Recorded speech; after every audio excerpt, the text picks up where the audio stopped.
Je continue de vous présenter le contenu de mon ouvrage. Chapelet des nouveaux mystères de Jésus-Christ. Chapelet des nouveaux mystères de Jésus-Christ. Ou au-delà des 4 mystères anciens, mystère joyeux, mystère glorieux, mystère douloureux et mystère lumineux que le pape Jean-Paul II a ajouté, je propose d'autres mystères. J'ai déjà fait des vidéos à ce sujet. Voilà. Et donc, je veux poursuivre à ce niveau-là. Le Seigneur m'a inspiré d'autres mystères avec lesquels on peut faire le chapelet. Voilà, c'est de ça qu'il s'agit. Alors, ici et maintenant, c'est le chapelet des mystères des abaissements du Fils de Dieu, Jésus-Christ. Les abaissements de Jésus-Christ, c'est-à-dire sa vie d'humilité. Voilà, la vie d'humilité. Donc, vous savez comment on fait le chapelet. L'intention, un pater noster, c'est-à-dire notre Père, et puis maintenant, dit Ave Maria à chaque mystère. Alors ici, comme je dis, c'est le chapelet des mystères des abaissements de Jésus-Christ, c'est-à-dire de l'humilité de Jésus-Christ. Donc, si vous voulez rechercher l'humilité, bon, vous pouvez faire ce chapelet-là. Oui. Alors, premier mystère, justement, des abaissements de Jésus-Christ, de l'humilité de Jésus-Christ, Fils de Dieu. Jésus, le Fils de Dieu, accepte de naître d'une femme, la Vierge Marie, humble servante de Dieu. Lui, il est Fils de Dieu, il est la parole éternelle de Dieu. Mais il accepte de naître d'une femme. Donc, d'être un humain. C'est pour ça qu'on dit Jésus-Christ, vrai Dieu, vrai homme.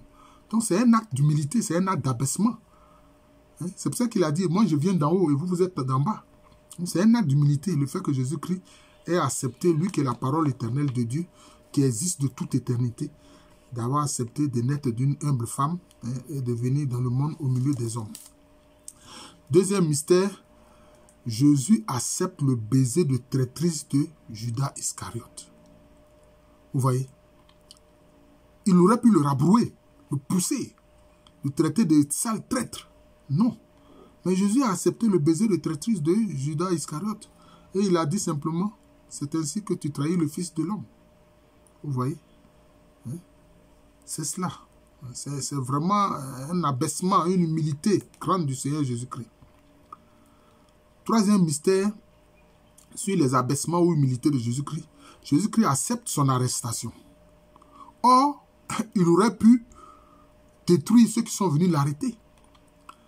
Quand ils ont dit, quand il a demandé qui cherchait, il dit Jésus-Christ, il dit c'est moi. Quand il a dit c'est moi, ceux-là sont tombés. À 2 reprises, ils sont tombés. Mais il a accepté de se faire arrêter. Cela veut dire qu'il avait la puissance de les détruire. Ou comme il a dit, il aurait pu appeler une kyrielle d'anges pour détruire ces gens qui voulaient l'arrêter. Mais il a accepté son arrestation. C'est un acte d'humilité. Ensuite, 4e mystère sur les abaissements de Jésus-Christ.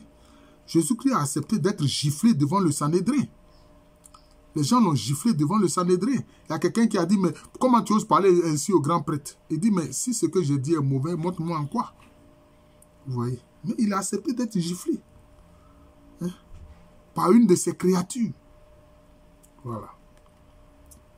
5e mystère, Jésus accepte d'être dépouillé de ses vêtements. Bon, ça c'est la 10e station. Et ça, la 10e station, voilà, du chemin de croix que Jésus-Christ est dépouillé de ses vêtements. Il a accepté, c'est un acte d'humilité, un acte humiliant. Ils l'ont humilié, mais par humilité, il a accepté cela. Ils l'ont dépouillé de ses vêtements. C'est ça. Mais il a accepté. Alors que quand on veut faire quelqu'un roi, on fait quoi? On l'habille d'une façon majestueuse. Mais lui, son habit, son manteau et tout, les gens l'ont dépouillé de cela pour pouvoir le crucifier. Et Jésus-Christ a accepté cela. C'est un acte d'abaissement, un acte d'humilité. Alors si on veut rechercher dans notre prière l'humilité auprès du Seigneur, on peut méditer ces 5 mystères-là. Voilà. Alors, le mystère suivant que je voudrais présenter, avec lequel on peut faire le chapelet, j'appelle ça mystère de nourriture ou mystère nourrissant. Les mystères nourrissants. Voilà, j'appelle ça les mystères de nourriture ou mystère nourrissant. Premier mystère, Jésus naît à Bethléem qui signifie maison du pain.